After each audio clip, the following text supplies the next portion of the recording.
G'day guys, welcome to another Tuesday night in the man cave. Hope everybody had a ripple week.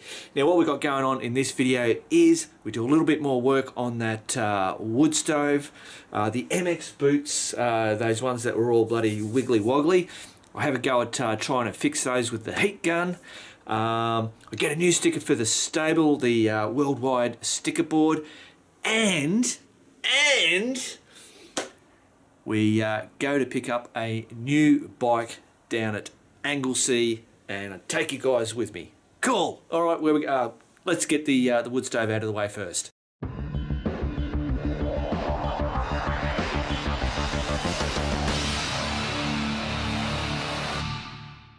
Rightio guys, so now I've changed my mind. Nothing unbloody usual, you guys know that. So I am going to use these brass brackets that Paul gave me. But it's going to go around there. I'm not going to bolt them on. I'm going to use these little bloody button screw thingies here, you can see there. Not much to them, but I reckon this is going to do the job. So, I'm going to go over here, select the right size drill bit. It's a bit bloody windy, and I'll tell you what, it's hot. This weekend, Bendigo is going to be, and northern parts of Victoria is going to be getting shitloads of rain, so I've got to do a bit of maintenance on these doovalackies so that don't get big pools of water. Alright, let's do this drill. Rightio guys, so just like I reckon this one's going to be the deal. So what we've got to do, I'm most probably talking to the converted, but how I always do it is, and I don't know whether this camera's going to pick it up, but I always put the back end of the drill behind in front of that, and then I'll hold it and look and make sure that on the end I can see thread on either part. So that means that this drill is slightly smaller than this, and as long as there's the thread on either side exposed, that should be a perfect fit. And I'll just try and see if I can get this up. Whoa. Hopefully you were able to see that.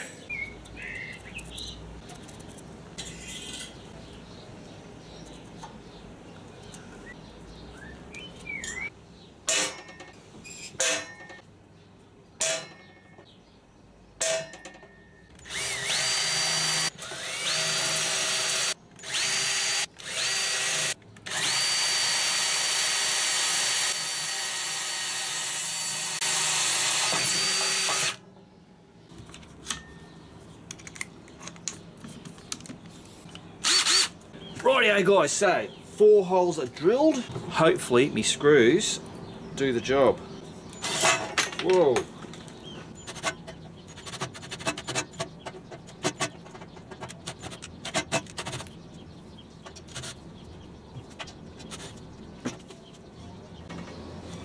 Got the bloody thing in there, I can't get it out.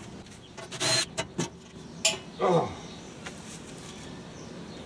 Righto, I don't know if these are going to be any good or whether I need to go just a little bit bigger on the hole. Ooh, which way to go? Look, if I do it too big, I could always whack a bolt in there. So I'm going to try drill it a little bit bigger.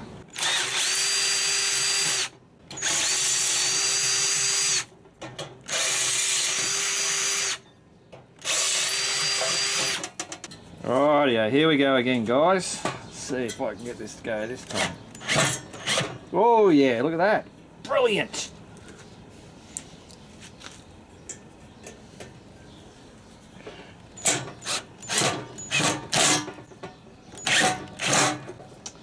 Oh, that is sexual.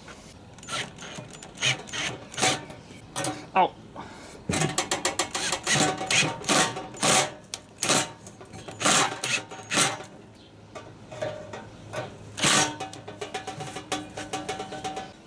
Bloody tastic, excellent. All right, come and have a look at it. Rightio, so we've got our hose clamp sitting up there, our big thing coming out here. Look at that, that just looks the part. Love it. Oh, rightio guys, so I think I'm going to call that quits. I know it was only a little bit, But it's damn hot, and I've got lots of other bits and pieces. I've got to get ready for this rain that's coming. They're talking about, I don't know, we had big rains back in, I don't know, a few years ago, and we had it all flooding out through here. Hopefully they've fixed the drainage problem out the front there, so we shouldn't get that stuff. But I can't remember, it was 100. We're going to get 100 mils in the weekend, like Saturday and Sunday, and I think on Saturday it's going to be 70 mils worth of rain drop down. So these, I'll just show you now. These canopies, since I've put this the hard what do you call it, the heavy duty stuff, it has worked really, really well. I'm impressed with it. I did rip that back corner one when I was installing it, but that was my my stupidness of how I was installing it. But on both this one and the stables one, there is a low point, because I've ripped this one a little bit as well. This one doesn't get it as much, and you can see I've put up some bracing here.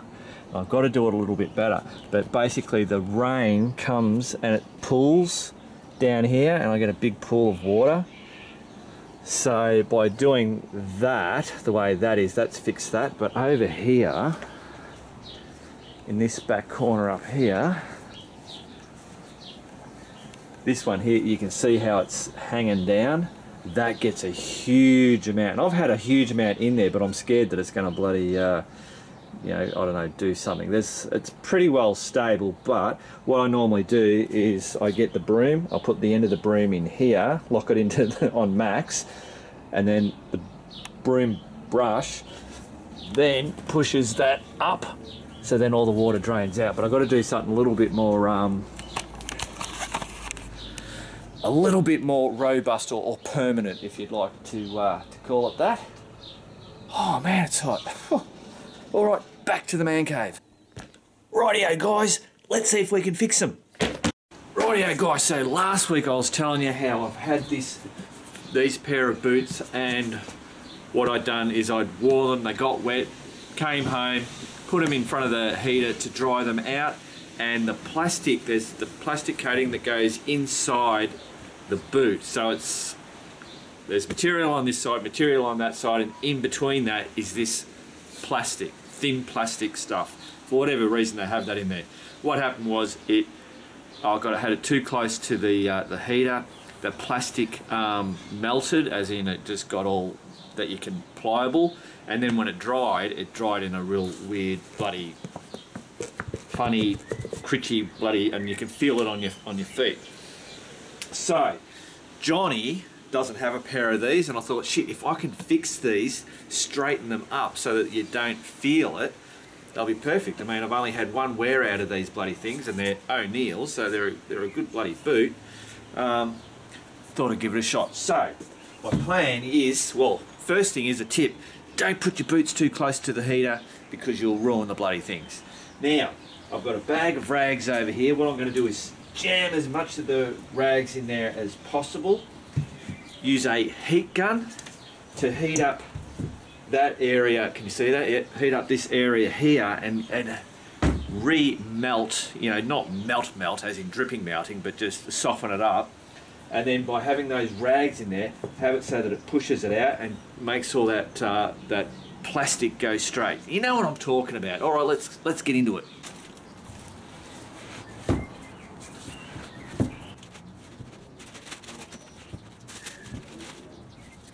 Yeah.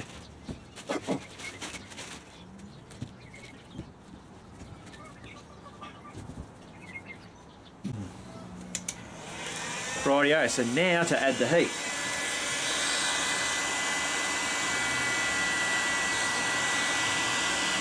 Oh.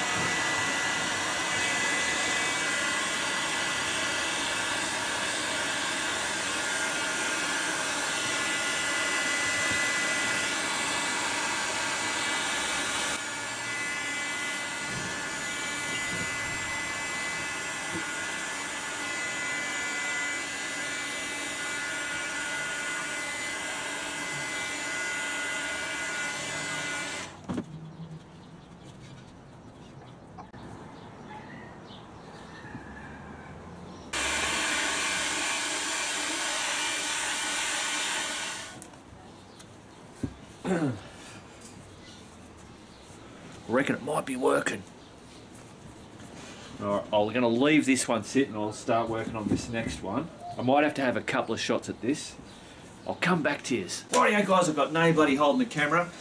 So I've only done that one lot of heating on there. Now it's not perfect, you can still feel the lumpy bumpies when you touch it. But now that I've put these on, they're certainly, I don't know, softened up and the hard creases have decreased. But now, I can't, all that there, I can't feel that on the sides, which is kind of like bloody amazing. I've even tried to tighten these up to push it in even further, but I think that's going to do the job. For a free pair of boots for Johnny, we'll see what happens when he puts them on. He might have thicker calf muscles than me or something like that. He would actually, he's a bloody cyclist. So that may pay into it, but we'll find out. So Johnny, if you're watching this, exactly your size boots, and this weekend, matey, beauty. Rightio guys, so hopefully Johnny will, those boots will work for Johnny. Just boiling up a kettle on the old rocket stove that's not really rocket stoving at the minute. I've put some fat wood in it. I tell you what, the amount of smoke that you get off fat wood's crazy. And I'll just show you it all bloody bubbling up. Go in there, hopefully we can see. Yeah, look at that. Look at all that sap. Or the resin, whatever the hell you want to call that stuff. So yeah, great for starting fires, but quite smelly, smoky, black, bloody, yeah, look at the kettle. That was all kind of like chromy and it's all gone black. Oh dear. So I'll just sit here waiting for this bloody kettle to boil. Oh, I think it's nearly ready. It's not a very loud whistler, I can tell you that. Alright, that's it. I'm going to make the cuppa. You guys check out this sticker we got. Rightio guys, so it's sticker time. We've got a whole heap of stickers and a write-up as per usual. Now these have come from Jeff and Sally. Better put me, me short lookers on. Jeff and Sally from Concord, New South Wales, which I would call that's an outer suburb of Sydney. Now what do we got? Dear Mark and Nate, my wife Sally and I both ride DR650s. We came across your channel a few years ago when prepping our own bikes and have been great fans ever since. Thank you very much. We've recently returned from a trip riding our DRs through South and North America, Africa and Europe. We kept up with your videos anywhere we could and brought back a few stickers for you. Thank you very much. I feel very special. Moto Camp looks like Moto Kami on the sticker from a campsite in central Bulgaria. An Antarctic Circle sticker from crossing the Antarctic Circle in Norway. A sticker from Ukraine, the yellow and blue shield. A sticker from Botswana, Africa. And one of our own, the Grand Day Out one, that we had made up to hand out to kids along the way. Brilliant! Please keep up the great work. We'd love to join you on a ramble one day. Nay's creations from the Woodshed are superb too. Amazing talent. Absolutely. Please let us know where we can buy her merchandise. Oh, okay, yeah. So she has an Etsy store. So the easiest way to get there is if you go to the little website we made for her, naomicreations.com.au, and on there you'll see a thing that says Etsy store. Click on that and hey presto, there it all is. Cool. Keep on keeping on. Jeff and Sally. Brilliant. Thank you very much. Now, got to whack one of these stickers. So what we'll do, up on the map, we'll whack up that one there, and those other ones we'll put up over in the man cave. Cool. Rightio, so I've had to put you up here. I'll put you up over Russia, but Russia's big enough to hold that sticker there. And Australia and Sydney is right there. Cool. Rightio, so the stickers in the man cave. I've got Botswana, I can't remember that one. The Moto Camp, and over here, the Arctic Circle one. Cool. Thank you very much, Jeff and Sally. I feel very special that you got those stickers from all those different places. Bloody fantastic. Now, do me a favour, if you don't have to, but it'd be great if you sent me an email. In the description, there's the YouTube at bikerBits.com.au. Just send it through to that, maybe a photo or something, and a little bit of a right. So what I'm wondering is, those 2 DRs, did you get them in Australia, do them up in Australia, and then get them shipped over to the countries to then go riding around and then ship them all back? A little bit of a story about that, or just a simple answer to that question would be fantastic, and I reckon all the other guys that watch this stuff might be bloody interested as well. All right, thanks. Back to the Tuesday night in the man cave. Rightio, guys. It's time to get a new bike. Let's go. Rightio, guys. So, holy crap, we're going to buy a bloody motorbike. It's Thursday afternoon. What time is it? 5:30. We're going down to Anglesey, so yeah. Anglesey, which is down Melbourne, Geelong way, and oh, it's a mix. I'm not telling you what this bloody bike is.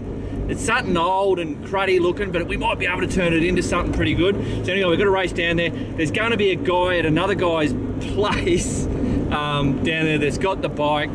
It was owned by another guy that's died and has left, so they're just happy to get rid of the bloody thing. So we're going to go down and quickly have a look at it. I've got the trailer on the back. I've got to quickly fill up, and we've got to get there at 8 o'clock to check this out. That's when this guy's going to be there. So it's all rush. Anyway, I've got to pull in and get some petrol. Got one. Oh, look at that, straight in. Turn left. Rightio. Get that bloody pumping in. It's all rush. Come on. You're kidding me. This is always the way when you, here we go. When you're in a rush, everything's bloody slow. Whoa. So all right, I'm going to tell you what this bike is. It's a Virago, 1999. So same bloody year as the Jeep. 99 Yamaha Virago. Oh, hello, everybody's going, oh, what? It's down at Anglesey, so it's close to the sea. So he says that it's a bit rusty here and there and whatever, and it's a bit rough looking. But I think that's what I want, because I want to be changing out parts. And I'll talk to you when we get on the road about what we might do with the bloody thing. Cool. This is the problem when you're in a rush. Come on, baby, get in that car. No rush, I'm not running. Here we go. Oh, guys, can you believe it? Roadworks. Drugs.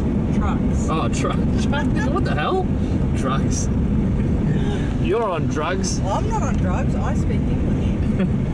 Rightio, guys, so what is it? 6:20, so we've been on the road for about 50 minutes.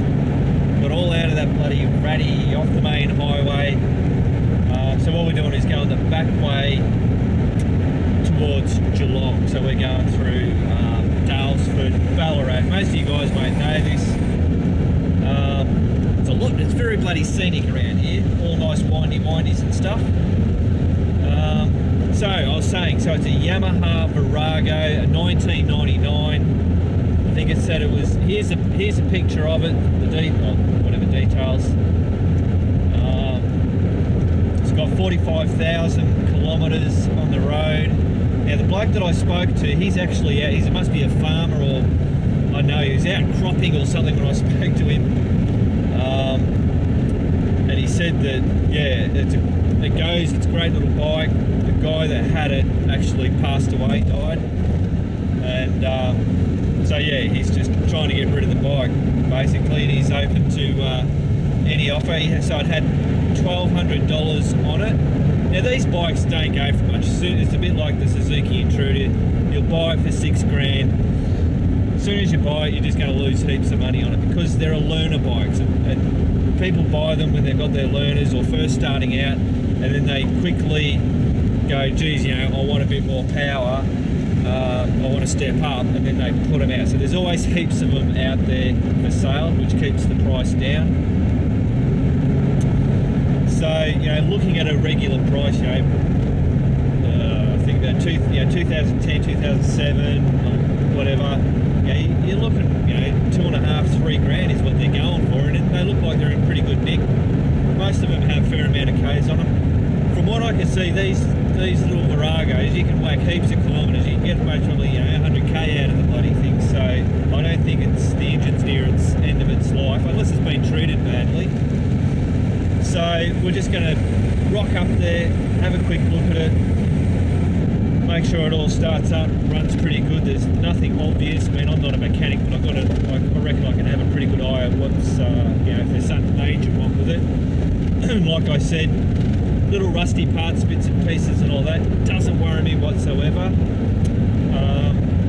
I'm thinking I'm going to go down the route of either scrambler slash cafe racer maybe, and that'll be like blacking out, flat black the bloody forks and the back shocks, the engine, certain parts of the engine, cut the back guard, take the passenger seat off it, black wrap the exhaust from the header down to the muffler, the tailpipes.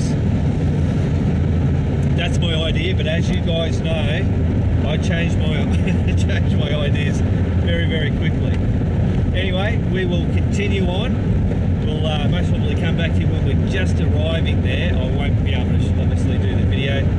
Plus the guy that's there isn't the guy that's actually selling it. I'm hoping to walk away with it. I've got the trailer on, give him some cash for it, and drive home with it. It doesn't come with a roadworthy or anything like that. When you're talking about $1,000 cash, what do you expect? All right, we'll see you when we get down to Anglesey. Rightio, guys, we have made it. Your destination is on the right. Thank you very much. We just got a glimpse of the bloody ocean. I wanted to. We've come all this way, but we might get a chance to show you the ocean, just for the hell of it. Rightio, guys. So we have done the deal. Here it is. Don't freak out. Oh yeah, she's a bit rough. That's it, Yamaha Virago 250. Righto, so we've got to get this on the bloody trailer. Ready? Yep.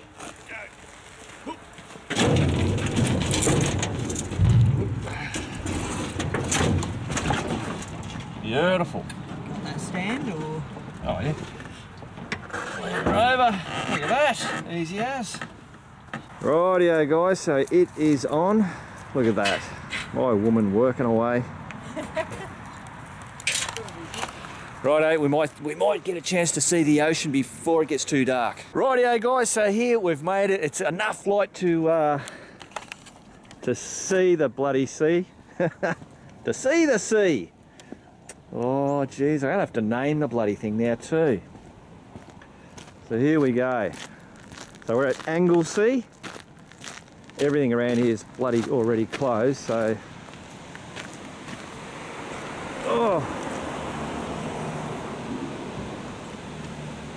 beach down there.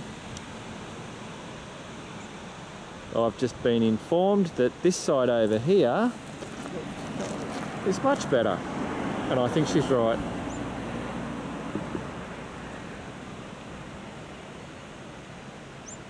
So there you go, guys.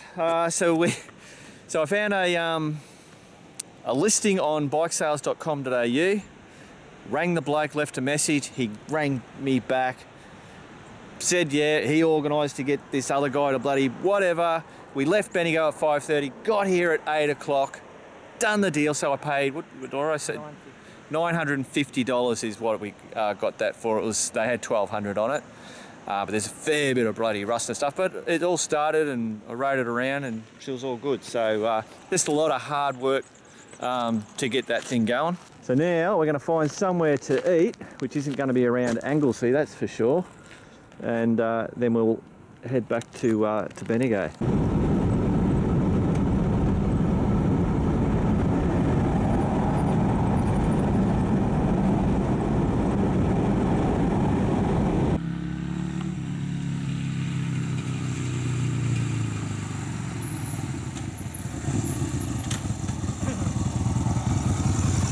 Crazy, eh?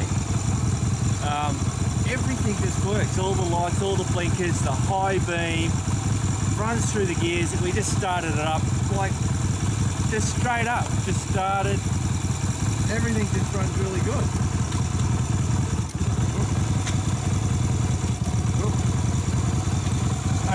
Neutral light, I was trying to find neutral. Neutral light works. I didn't look at the speedo actually. But yeah. Bloody good shit, I reckon. Rightio guys, so this is the next morning from picking up the bike. I've just put it out here. I've just gone around and just taken a whole heap of photos from all different angles and close-ups of all the bits and pieces, just so that we've got a before and after. I'm just gonna go around the bike a little bit with the video camera, because hopefully it'll be a stark contrast from what it is now to even after we wash it, because we'd like to wash it and give it a bit of a rub just to see what comes up. Now obviously the stuff like the rust is not going to do anything, but just, you know, how all this stuff, what the condition is underneath this and underneath that and the tank, and I think just a wash is going to bring this bike up considerably. Rightio guys, so I've given the old Virago a bit of a wash. Now remember, I have just washed it. That's all I've done, and I've done a few little bits of polishes just to get a difference of how it's going to come up. So it's actually washed up really good. Like the cruds all come off it. Yeah, there are spots like this where I hit the hose and this stuff just started coming off, but that's all right because this will all get you know, sanded back, and then that'll get coated and that'll be flat black, all that whole thing. So that's no worries. You know, things like these have all come up well. The main parts of the frame, they seem to be really, really good. From what I can tell, it's all these little bits here, like there. It's all the shitty metal. The stuff that attached on is the bits that have rusted on it. So I'm pretty happy about that. The shocks, I'm not too sure. I'm most probably going to black them out. I don't know if I can kind of like clean these up. It seems pretty spongy. We may get new shocks for it, I'm not too sure. But I mean, the seats all, you know, the seat's in pretty bloody good nick. I mean, like I said, it's just washed. I haven't really, you know, give it a good bloody clean up. All these bits here seem, there's no polish on it, but they're all straight, no major scratches. That's going to get taken off, obviously, get replaced with small stuff. These spokes all get sandblasted and they'll get all painted black. If I was to get the polish and a scrubber on it, that'll come up really well.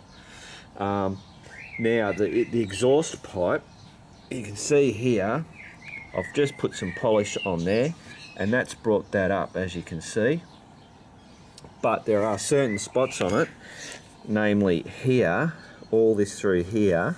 I've just polished through that section there, and it's brought it up, but I can see and feel that there is rust underneath there. So all this, it has to be grinded, sanded, whatever, back to get all that rust out, which means I'm going to lose all that chrome. So this may get blacked out, I'm not too sure. This is all going to get cleaned up and that'll get wrapped. So obviously my idea is, you know, I want to get rid of the rust, and then prep it so that, you know, I'm not just going to paint over rust and it's just going to eventually just come back out. I want to try and get rid of as much of that as I can. Over here I just did a quick little polish, not much, and that'll just, all this crud here, that'll all easily come off and bring all that back. Here, all this stuff's just come up really good. There's a couple of marks here that won't come out. Over these bloody things, you can see that there, look at that.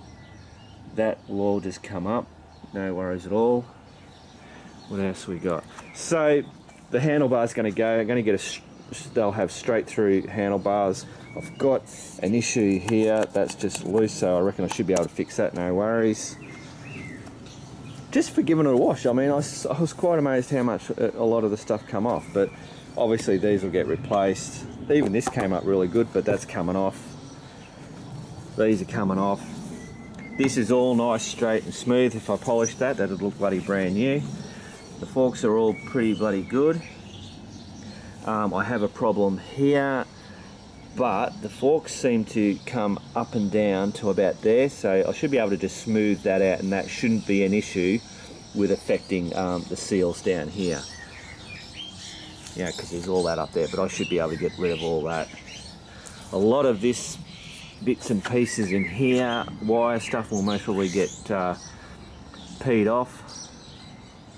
So far, I'm pretty bloody happy with how it's just come up with a wash.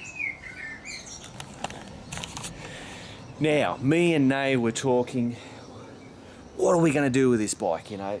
Do we do the Mark Victor Adventurize and take it off-road? I'm not looking to keep this bike. I want to do it up and then sell it off. So that's not the way to go. There's not too many people that are going to pay for a bike to, you know, to have it do that. To do that type of thing, you'd go and buy a DR650 or whatever, you know, type of bike. So then we're going, do we do Cafe Racer, or do we do the Cruiser, you know, the sleek, not bobber, but you know, the Harley style look. And I think that's where we're gonna look at doing it. So that's coming off, that's coming off. So we'll end up with that kind of that sleek look. Obviously that all that's coming off, having the straight bars. I think that should give it its best look. And I think that'll be the biggest market for me to try and sell it and get, you know, a larger range of people. It'll be your learners, P-platers, you know, the young guys wanting a cruisery looking bike, and obviously having it all debranded. I think that'll be my best bet to sell it for the most amount of money. I'm not going to try and, you know, I'm happy just to sell it and make back my money that I've put into it, because I'm getting the videos that you guys will watch, whoever's interested in me doing this, and just my and Nay's bloody entertainment out of doing it. So I think we'll call it Cruiser Bobber style is what we're going to go with. Rightio guys, so we thought we'd start checking some of the service stuff, and hello. Yeah. Oh. The air cleaner has seen better days. That's totally got knackered. His value out of it. Well, he did get his value out of it, didn't he? God, look at that. Cool. Alright, so we need a new air filter. First job. Well, there you go, guys. A Virago. Call me crazy. So what I'm going to do, this is going to be called the Budget Bike Build Virago 250. I suppose what I want out of this is, I don't know, show people that, you know, you don't have to get the BMW, KTM, Harley Davidson, you know, spend those big bucks to get a decent bike. Now, I'm hoping that I can make this decent looking. Now, I know so far this is a really good running bike. I mean, when I rode it, when I picked it up, when I came home, we came home and I went around the block on it, everything, all the electrics, the motor, the gears, everything worked really well. Now, I do have a problem with the front brake when I lifted it up, and it's partly jammed on. It's still kind of working, but so I've got a bit of stuff to do on that. But apart from that, everything is just great. It's just the rust. There's so much bloody rust on it. But it seems to be only certain points. And everywhere that I've looked, there's a part on the engine there I'm a little bit worried about, but we're gonna scoop that stuff off and see what's underneath there, and I reckon we should be able to just sand that, fix it all up.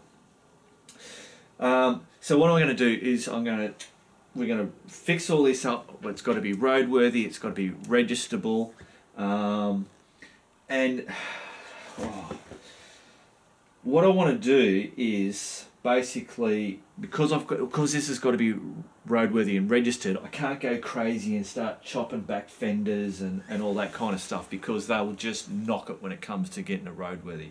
The whole idea of this bike is to have fun, entertain myself, fixing it up, trying to make a good looking bike out of it, but then sell it at the end of it, so that I'm giving it a new lease on life. And obviously the guy that passed away that owned this clearly had some good times on it, but it just got neglected, and it's just sat there for quite a while. And being down at Anglesey near the sea, and you know, that air, things have just started to rust up too much on it. So bring it back to life, and then sell it to someone that's going to get on it and bloody, you know, have fun and adventures on it. So some of the things that I know is wrong is the front brake has got an issue. That was the other thing. You know, the petrol tank, when you look inside there, it is absolutely beautiful. There was no smoke. So things that I looked at, obviously, is that it started up, idle beautifully, no worries at all. The suspension, it felt very plush. I was actually quite surprised. It's a very comfortable bike to ride. And that seat, as ugly as it is, I've always looked at these Viragos, and the seat always turned me off this bike. And I just wondered why people didn't change them. And I don't know whether it's because it's such a comfy seat. We're going to be changing it. Yeah, crazy. Yeah, I was really surprised at how good a bike it was. I need to get Nay's bike out, the Intruder, go for a ride on it, and then straight after jump on this and go for a ride. Just because in my head at the moment I'm thinking, man, this feels like a better bike to ride than what it does with Nay's Intruder. But if that's because it felt just really kind of like spongy and comfortable, there's a play-off there, because obviously the handling won't be as good when you start going fast. And I'm rambling, sorry guys. So it's going to be, so I want to go through, identify all the bits and pieces which we know is all the rust, all the light bloody blinkers and back stuff. They're going to be all swapped out for new smaller stuff, better looking stuff. The two front pods are coming off. The other side's a fake one. It actually houses what they call a thermo switch. And I thought, what the hell do you have a thermo switch for? It's not oil cooled. It's not water cooled. It's air cooled. That's it. What does it need a thermo? Well, apparently the carburetor has a wire element in it, and that heats up. So when it's cold and you go to start it up, it heats that up in the carby so that it runs until it warms up. So that's all that other side holds, so we can just remove that and mount that somewhere else. The other thing is that this exhaust pipe here, that top exhaust pipe is totally fake. It doesn't do anything. So this front header here, the cylinder there, that gets exhausted out through that bottom one, and you go, well, where's this one getting exhausted? There's a pipe behind here that comes out, goes down, and joins onto that bottom exhaust pipe and goes out there. So this does absolutely nothing. Crazy. Learning stuff all the time. So we're going to go, it'll all be debadged. The tank, front guard, rear guard will all be flat black, obviously top coated, which will bring that flat up a little bit. All the engine's going to be flat black, except for this part here, that'll get polished up. These headers here will be flat black, but then I will sand the edges. It actually will be similar to what Harry the Boulevard. So it's going to be black inside there, except for the edge of these rims will come up like chrome. These chrome top bits here will stay chrome. The frame seems in really good nick. The paint job's really in good nick. So I most probably won't have to touch that, and I'll leave that with that gloss black. And hopefully the gloss black with the flat black, it should do a good look. Most probably paint the front forks. Will get blacked out. I'm not too sure with the rims. The rims look really, really shitty, but I had a bit of a play today with them, and they're coming up all right, but I'm not too sure whether I can bring them up enough. So they may end up being sandblasted, I think, as I said, and blacked out, but I haven't confirmed that yet. Cool. So, budget bike build. I was going to thinking of doing a separate video series for that, but I'm going to change this because you're getting bored, aren't you? I know. I'm going to change the look. Rightio. Now, can you see something wrong here? It clearly says here, Pooks. But who's it? Chubby? What are you doing? Hello? Hopeless. All the animals around here are just too docile. So what was I saying? What was I saying? Oh, I know what I was saying. So I was thinking of doing this bike build bloody series, its own series of videos, but I'm not going to do that. This will basically take over from doing like the wood heaters, those little projects that I do, the welding projects and bits and pieces. It'll be those in the Man Cave Tuesday. I think trying to do a whole separate thing with that, plus the Man Cave Tuesday, plus I'm getting back into the shit easy motorcycle camp cooking and review, you know, obviously the reviews and then the rides. It'll be a bloody crazy. So I think that'll be the best option. Now, what I'm going to do, I spoke with the crew, so that's Patreon, and some of the regular tip jar guys. I actually talked about doing a bike build and how we could do it to maybe try and get people onto Patreon to support the channel, to make it, you know, hopefully keep getting it growing, getting more bloody content and all that kind of stuff into it. There's a guy that does wrecked bike build, and he has a series and it's just that, and he gets people get onto Patreon, then they get a chance of basically winning the bike, so it ends up being a raffle and all that kind of stuff. But I'm not going down that. I'm not going to go down that route. Basically, when we go to sell this, and I've got this all smick and sellable, and it's all spot on, I'm going to give the crew first option at buying this bike, and it's going to be bargain basement price. I'm not going to tell you exactly what it is at the moment, but I can tell you it will be far less than what I actually paid for the original price, which was $950. If nobody on the Patreon or none of the crew guys wants to buy it, well then I'll release it to you guys, the YouTube guys, to say, hey, anybody interested? Here's the going price now. And if nobody's interested, then I'll just whack it up on, you know, Bike Sales or Gumtree or something like that, and just flog it off at its market value. Cool. All right, guys. All right. I think that's about it. So, I'll just bloody close the. So I'm going to have. I've been working behind the scenes doing. Let's change it. Right. So I've been doing a lot of work behind the scenes, just getting. As you guys know, I've committed to try and build this channel, get more people viewing it, getting more people onto Patreon, which helps to build the whole thing. It's a whole bloody circle bloody thing. So I've been setting up lots of, and we're talking about the tip jar, we're talking about the Patreon account, Duvalaki thing. You know, we've got the International Man Cave shop where you can buy stickers and stuff like that. Obviously there's Biker Bits, the website, where you can buy stuff off there. What else have we got? I'm sure there's other. Of course I've got, which was a spin-off from the toolbox thing, which was the digital downloads.